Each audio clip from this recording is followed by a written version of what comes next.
Firstly we should start from dashboard. ये ग्राम स्वराज में क्या डैशबोर्ड सबसे पहले खोलना है। अगर आपको बाहर से पेमेंट्स निकालनी है,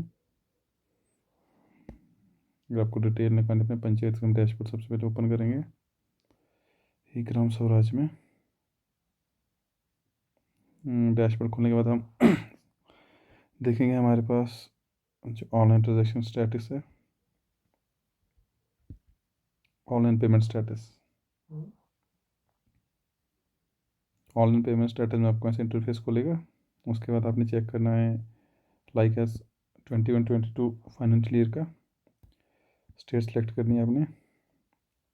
मोस्टली हमने विलेजेस का देखा तो हम विलेज पे टिक आउट करेंगे। उसके बाद स्कीम वाइज आता है, लेकिन हमें अगर ऑल स्कीम्स देखनी है तो ऑल स्कीम्स में हमारे पास क्या क्या आता है, बट हमें इंडिविजुअली 14 फाइनेंस कमीशन देखनी है। उसके बाद टिल डेट तो नहीं, हम डेट रेंज डालेंगे। जैसे हमने लास्ट फाइनेंशियल ईयर का देखना तो हम लास्ट फाइनेंशियल ईयर में जाएंगे। आफ्टर दैट हम ईयर सेलेक्ट करेंगे। ओके, तो 31 हमने एक रेंज सेटअप कर दिया पूरे ईयर का, फाइनेंशियल ईयर का। इसको रुपीज़ में सेलेक्ट करेंगे क्योंकि वहाँ पे जब हम ओपन करेंगे तो वो रुपीज़ में आना ज़रूरी होता है, ऐसे हम उसको बाइफरकेट नहीं कर सकेंगे। तो हम रिपोर्ट की तरफ जाएंगे। रिपोर्ट में पूरा खुल गया, देखिए अब सामने आपके पास। अब जो आपका डिस्ट्रिक्ट आपने उस पर जाकर सेलेक्ट करना। लाइक एज मैं अभी कुपवाड़ा में, तो मैं कुपवाड़ा सेलेक्ट करूँगा। कुपवाड़ा में जो मेरा ब्लॉक है कंसर्न, उसको सेलेक्ट करूँगा। उसके बाद जो पंचायतें हमारी यहाँ पे, उसमें सामने आगे अमाउंट दिया हुआ है, टोटल पेड अमाउंट कितना, पेमेंट कितनी हुई है हमारे पास। तो आपके पास जो बैंक स्टेटमेंट पड़ी होती है उस पर भी पेमेंट्स होती हैं जो आपने एक्सपेंडिचर किया ड्यूरिंग द फाइनेंशियल ईयर, तो वो भी होगा। आप यहाँ पे भी देख सकते हो कि आपने कितना एक्सपेंडिचर किया अपनी कंसर्न पंचायत में। लाइक एज मेरे पास मेरी ये पंचायत एक है, मैं इसको क्लिक करता हूँ तो यहाँ पे आप देख रहे हो इस पंचायत में मेरे पास कुछ पेमेंट्स हैं, 8 पेमेंट्स हैं। इन पेमेंट्स में क्या क्या रहा है, एक तो हमारे पास वोचर नंबर आएगा, साथ में वोचर डेट आएगी, टोटल अमाउंट कितना था, और वेंडर का नेम आएगा साथ में, किस वेंडर के अकाउंट में पैसे किए हैं। तो अगर हम जब कैश बुक मेंटेन करेंगे तो सबसे पहले हमें 3 चीज़ों का ध्यान रखना है। एक तो हमें जो हमारा कॉन्टीजेंट होता है, कॉन्टीजेंट रजिस्टर होगा जो हमारा, तो कॉन्टीजेंट में हमें क्या डालना पड़ता है, एक तो हमें डालना पड़ता है voucher number, date of payment डालनी पड़ती है, अमाउंट कितना और काम का नाम क्या। लेकिन काम का नाम हमें यहाँ पे नहीं निकलेगा, वो हम निकालेंगे ई ग्राम स्वराज के लॉगिन में से आके, वोचर में से निकालेंगे जाके। लेकिन अभी के लिए हम ये देख सकते हैं यहाँ पे कि अगर हमें विदाउट आईडी के अगर निकाला, अगर हमारी आईडी नहीं खुल रही, अगर हमारी जो हमें लॉगिन आईडी हमारे पास ही ग्राम स्वराज की अगर वो नहीं खुल रही, तो हम कैसे किसी पंचायत का जाके चेक कर सकते हैं कि कितनी पेमेंट्स फाइनेंशियल ईयर में हुई हैं FC14 में, और उन पेमेंट्स की डेट्स एक साथ, साथ में अमाउंट कितना है, और उसके बाद कौन सी एजेंसी को पेमेंट्स की हैं, वेंडर को की हैं, किसी एजेंसी को की हैं। तो ये हमारा पहला प्रोसेस रहेगा। आफ्टर दैट नेक्स्ट प्रोसेस अगर हमें जाना है तो हमें बैक करके लाइक दैट।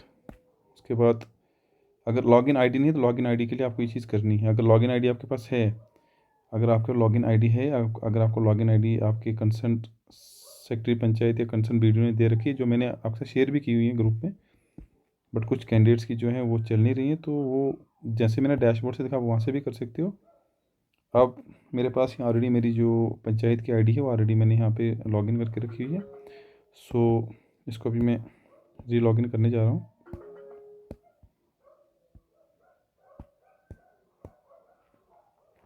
तो जैसे हम इसको लॉगिन करेंगे,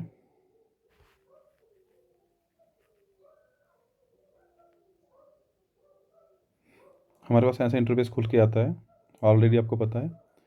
उसके बाद हमें ईयर सेलेक्ट करना होता है कि हमारा स्विच यूनिट पे जाके हमने ईयर सेलेक्ट करना है। तो हमें पता है हमने लास्ट ईयर की फाइनेंशियल ट्रांजेक्शन देखनी है, और लास्ट ईयर का जो भी हमारे पंचायत कंसर्न है उसको हमने देखना है। तो उसके लिए हमने क्या करना है, पहले स्विच यूनिट में जाके सबमिट करना है।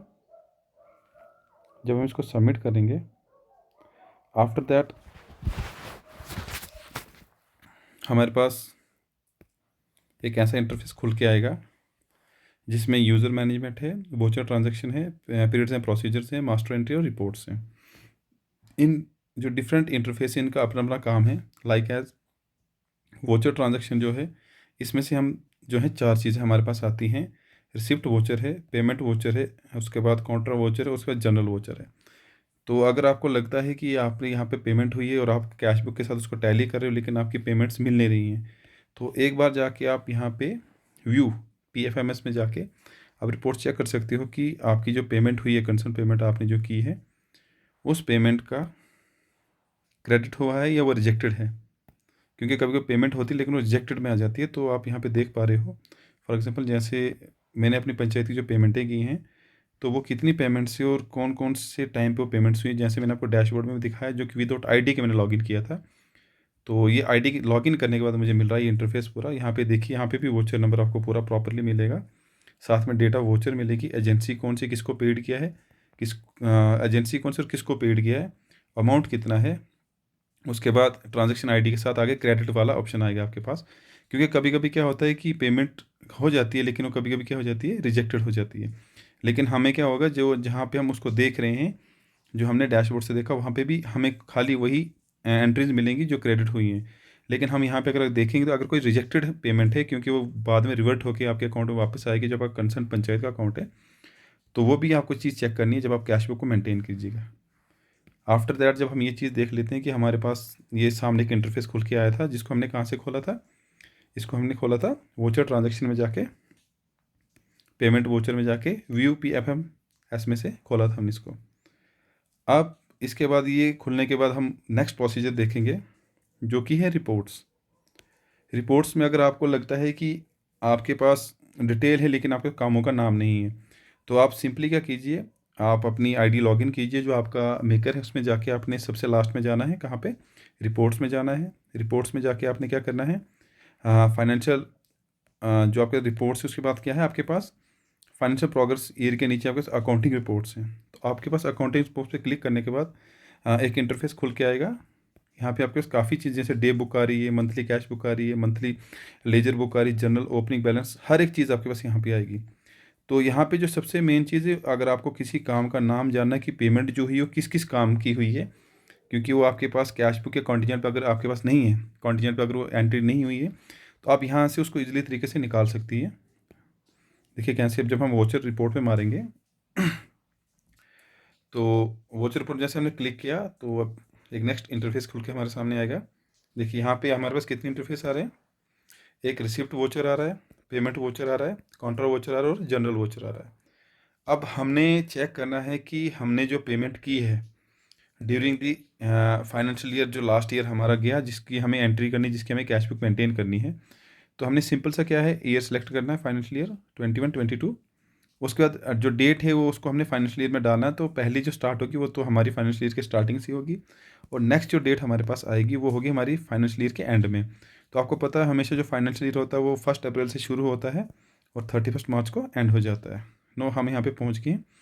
अब हम इस पे चेक करेंगे कि ड्यूरिंग द ईयर जो फाइनेंशियल में कितनी पेमेंट्स हुई हैं, विद नेम, कौन कौन से काम थे जिनका जो काम हुए थे और जिनकी पेमेंट हुई थी। क्योंकि अभी तक हमने जहाँ पे भी देखा तो वहाँ पे हमें पेमेंट्स, वोचर नंबर और साथ में जिसको हुई थी उसका नाम या कोई भी जो एजेंसी उसका नाम आ रहा था। लेकिन यहाँ पे अब हमारे पास क्या आएगा, यहाँ पे हम देख सक पा रहे हैं कि डेट हमारे पास आ गई, पेमेंट वोचर आ गया, वोचर नंबर आ गया, कौन सी स्कीमें हुई है, एक्सपेंडिचर कितना अमाउंट था, और साथ में क्या आ रहा हमारे पास, काम का नाम आ रहा। अब सबसे बेसिक चीज़ है, जब हम कॉन्टीजेंट को मेंटेन करेंगे, कॉन्टीजेंट ऑलरेडी मेंटेन या किसी का मेंटेन नहीं है, तो अगर उसको लगता है उसको एक कामों के नाम नहीं मिल पा रहे हैं कुछ भी है, तो यहाँ से जाके इजीली तरीके से इसको सॉर्ट आउट करके कर सकता है। तो ये भी एक बहुत अच्छा प्रोसेस है जिसके थ्रू हम क्या कर सकते हैं, जो प्रीवियस पेमेंट्स हुई हैं, कोई भी काम है, जो पुरानी फाइलें हमारे पास आएंगी, अगर हमें उनको रीचेक करना है, कुछ कोई भी चीज़ करनी है रिलेटेड टू फाइनेंशियल मैटर्स, तो हम इजीली तरीके से ग्राम स्वराज से उसको टैकल कर सकते हैं। नो, आफ्टर दैट एक और चीज़ यहाँ पे हमें और देखनी है, जो पीरियड्स हैं, प्रोसीजर है, यहाँ पे एक्चुअली में हमारी डे बुक और मंथली बुक होती है। मंथली बुक तो आपकी आएगी वी एडमिन, लेकिन जो डे बुक होगी वो आपकी किस में आएगी, मेकर में आएगी। तो ये भी आपको क्लोज करनी, क्योंकि आने वाले टाइम में एक ग्राम स्वराज का काम तो हमें ही करना है खुद से, तो ये भी थोड़ा सा हमारे लिए एक इनिशिएटिव है। अब देखिए यहाँ पे ये लिख रहा है कि आपने स्विच यूनिट जो है वो, हाँ, पुराना वाला सेलेक्ट किया है, क्योंकि अभी मैं जो मेरा स्विच यूनिट आप देख पा रहे हो यहाँ पे, जो स्विच यूनिट है मेरा कौन सा है, 21-22 है, लेकिन हमारा जो फाइनल शीट चल रहा है वो कौन सा चल रहा है, 22-23। तो अब मैं क्या करूँगा, अपना पहले स्विच यूनिट में जाके अपना फाइनेंशियल ईयर चेंज करूँगा। जैसे ही मैं अपना फाइनेंशियल ईयर चेंज करूँगा तो मेरी जो क्लोजिंग डे बुक है, जो मेरी डे बुक है वो इजीली तरीके से क्लोज हो जाएगी। बट आपको यहाँ पे ये भी ध्यान रखना है, जैसे आप डे बुक क्लोज करते हो, मंथली बुक क्लोज करते हो, तो बिफोर दैट आपको आपके कंसर्न जो आपके कंसर्न पंचायत सेक्रेटरी उनसे भी पूछना है कि जो अभी तक पेमेंट्स हुई है कोई पेमेंट पेंडिंग तो नहीं है ड्यूरिंग दी मंथ में। तो अगर कोई भी पेमेंट पेंडिंग नहीं है तो आप आराम से डे बुक को क्लोज कर सकते हैं। ये 14 फाइनेंस कमीशन आ गया। ठीक है, सिलेक्ट करने के बाद नो, मेरी जो डे बुक क्लोज है वो मैंने कब तक की क्लोज है, मैंने इसको क्लोज करके रखा है कब तक, 1/5/2022 तक मेरी ये क्लोज है। कोई भी पेमेंट यहाँ तक मेरी जो पेमेंट से कंप्लीट और मैंने यहाँ तक डे बुक क्लोज कर ली है। अब अगर मुझे क्लोज करनी है डे बुक तो मुझे क्लिक करना है क्लोज डे बुक पे।